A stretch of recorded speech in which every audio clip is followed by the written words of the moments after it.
भाई देखो, nominal GDP को बोलते हैं हम लोग, नॉमिनल जीडीपी को बोलते हैं हम लोग GDP at current price, GDP at current price. Real GDP को बोलते हैं हम लोग जीडीपी एट कांस्टेंट प्राइस। ये पहली बात, तो इस नाम में कंफ्यूज मत होना। हो सकता है रियल जीडीपी नॉमिनल जीडीपी के बजाय तुमसे GDP at current price, GDP at constant price पूछ ले, ठीक है।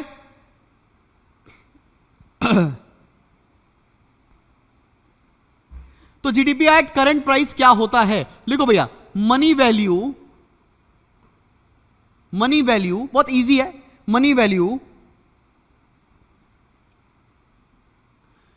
अब जीडीपी है तो ग्रॉस है, मतलब डेप्रिसिएशन इंक्लूड है, डी मतलब डोमेस्टिक है, मतलब with in the geographic territory of a country, P मतलब प्रोडक्शन की बात कर रहा है एट करंट प्राइसेस। तो money value of all the final goods and services,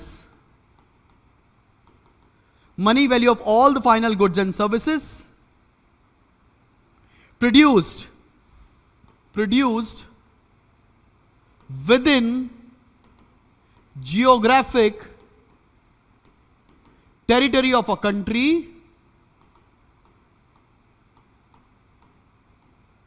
within the geographic territory of a country, within the geographic territory of a country during a particular year, during a particular year, during a particular, इस definition पे कोई दिक्कत नहीं आ रही होगी यहां तक, during a particular year at market price, at market price prevailing in that year, prevailing in that year। भाई क्या बोल रहा है, जीडीपी एट करंट प्राइस का मतलब क्या हो गया, gross domestic product at current price. तो मैंने क्या बोला, value of all final goods and services produce within the geographic territory of a country. फिर क्या बोला, at during a particular year at prevailing market price, बस that's it.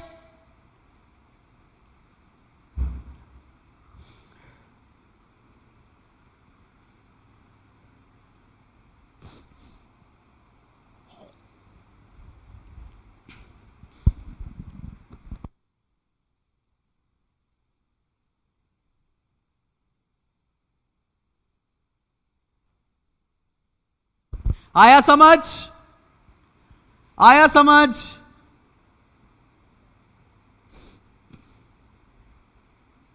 अब भाई जीडीपी एट कांस्टेंट प्राइस क्या हो जाएगा, GDP at constant price क्या हो जाएगा,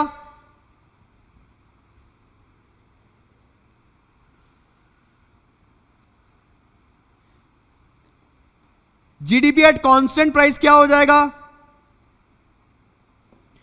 ऑलमोस्ट सेम डेफिनेशन है, लिख लो मेरे साथ, value of final goods and services, value of final goods and services produced with in geographic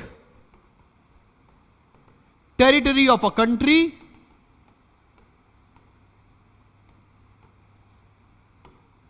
during a particular year, यहां तक तो same, during a particular year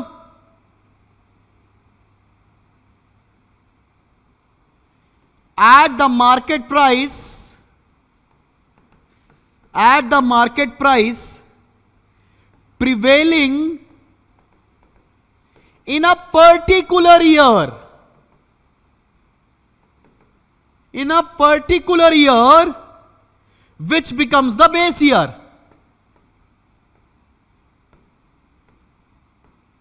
which becomes the base year।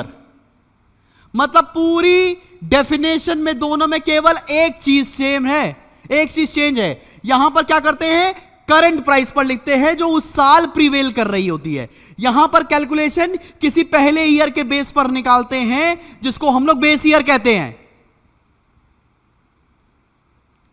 समझ में आई बात? जो पढ़ा रहा हूं वही है सिलेबस में। मुझसे सिलेबस पूछेंगे, झापड़ मारूंगा बहुत तेज। क्लास के स्टार्टिंग में बता चुका हूं, सिलेबस आपको CISC की वेबसाइट पे दे रखा है। बदतमीज कहीं के, डिस्टर्ब कर रहे हो क्लास। बढ़ू आगे। समझ में आई बात? इंक्लूडिंग डेप्रिसिएशन लिखने की जरूरत नहीं है, अगर लिख दोगे तो कुछ गलत नहीं होगा।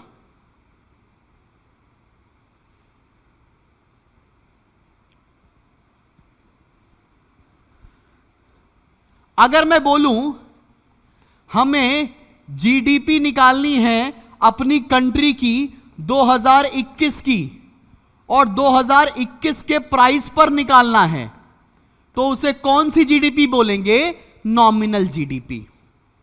और अगर हमें जीडीपी निकालनी है अपनी कंट्री की 2021 की on the basis of prices of 2011, किसी बेस ईयर के प्राइस पर, तो उसको बोलेंगे रियल जीडीपी।